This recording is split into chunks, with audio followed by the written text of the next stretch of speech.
morning, students. I hope you would be better at your home nowadays.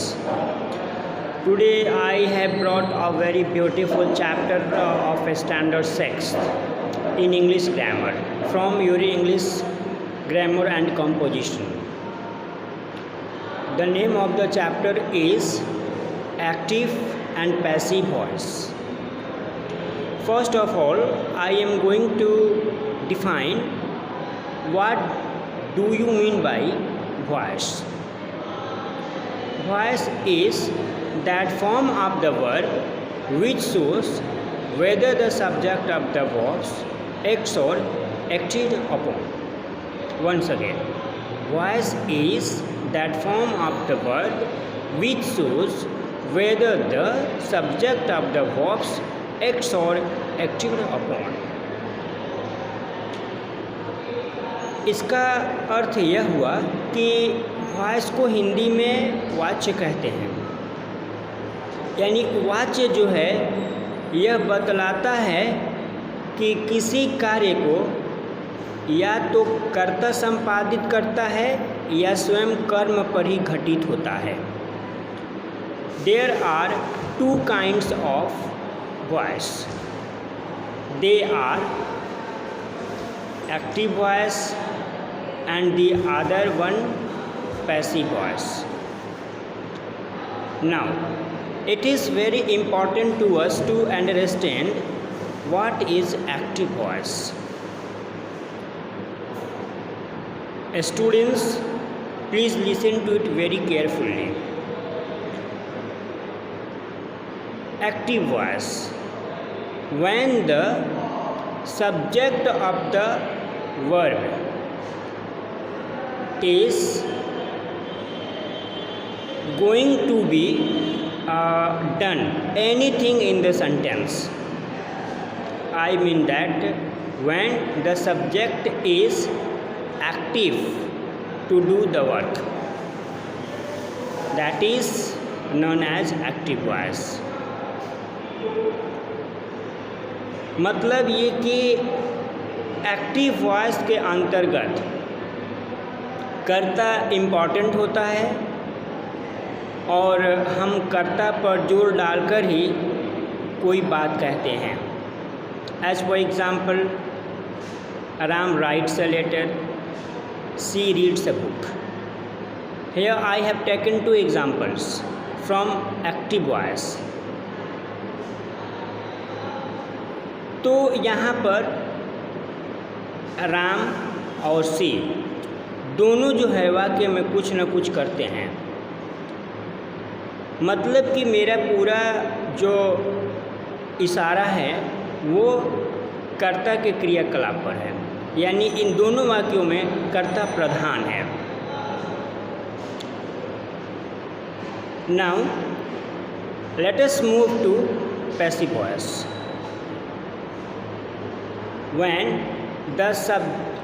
the object of the sentence is active in a sentence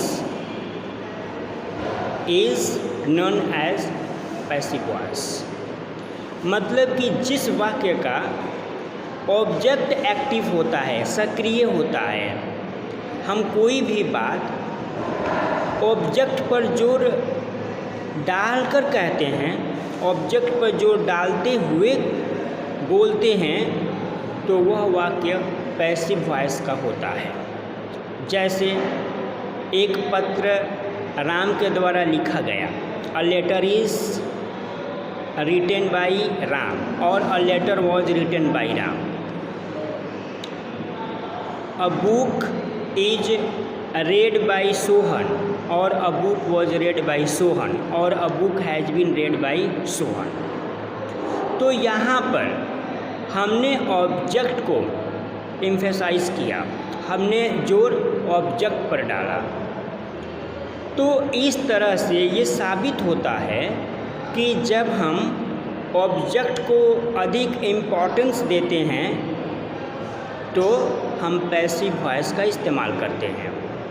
और passive voice में हम helping verb के साथ verb का third form देते हैं और जो सब्जेक्ट होता है वो ऑब्जेक्ट के स्थान पर आ जाता है।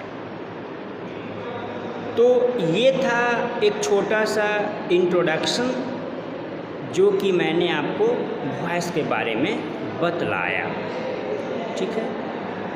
अब मैं एक छोटी सी कविता आपको सुनाता हूँ हिंदी में, जिसके आधार पर आप पैसिव वॉइस बना सकते हैं, मतलब कि एक्टिव से पैसिव आप बना सकते हैं। जैसे ऑब्जेक्ट को सब्जेक्ट करो, रखो तुरंत टू बी, यदि पहले से हो टू बी तो बीइंग रख दो जी, हो टू हैव तो बीन रखना, भी 3 बाई, सब्जेक्ट को ऑब्जेक्ट करो, पैसिव में हो भाई। फिर से एक बार सुनिए please, listen to it once again. Object को सब्जेक्ट करो, रखो तुरंत टू बी, यदि पहले से हो टू बी तो बीइंग रख दो जी, हो टू हैव तो बीन रखना, भी 3 बाई, भी 3 भाई, सब्जेक्ट को ऑब्जेक्ट करो, पैसिव में हो भाई। And both of students in class 6 and 7 are much more beneficial of this chapter.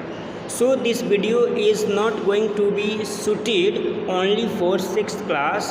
This video is already suited for class 7th, because to convert into active to passive and passive to active is an art that is much more important for the both of classes 6 and 7.